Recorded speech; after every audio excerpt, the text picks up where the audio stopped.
আসেন সবাই একসাথে ভিডিওটা দেখি এবং তারপর এই নিয়ে কিছু কথা বলবো। ধৈর্য ধরে আপনারা ভিডিওটা শেষ পর্যন্ত দেখুন।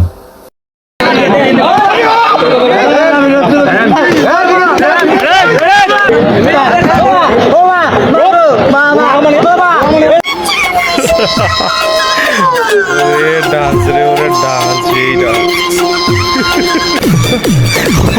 ওই নাগিন ডান্স এই সেই নাগিন ডান্স চলতে পুরা নাগিন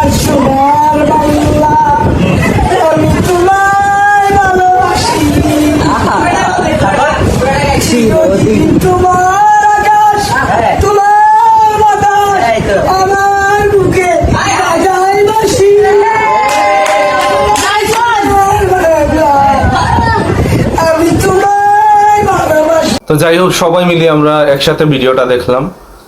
ভিডিওটা দেখার পর আপনাদের কি মনে হচ্ছে? আসলে এই ডাকাতরা খুবই অশান্তিতে আছে, খুবই দুশ্চিন্তার মধ্যে আছে, খুবই হতাশার মধ্যে আছে।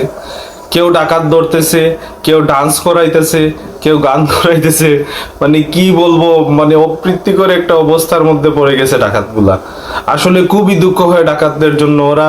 ওরা এই স্বাধীন দেশে একদম নিরাপদ না।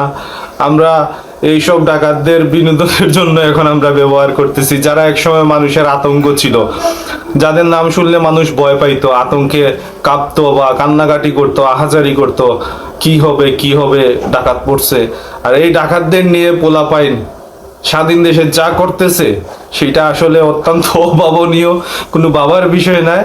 আপনারও এটা দেখলে হাসি আসে, আমারও হাসি আসে। আসলে এই স্বাধীন দেশের ডাকাতরা একদম নিরাপদ না, ওদের জন্য আমার খুব মায়া হচ্ছে। জানি না আপনাদের কার কি হচ্ছে, অবশ্যই কমেন্টে জানাবেন।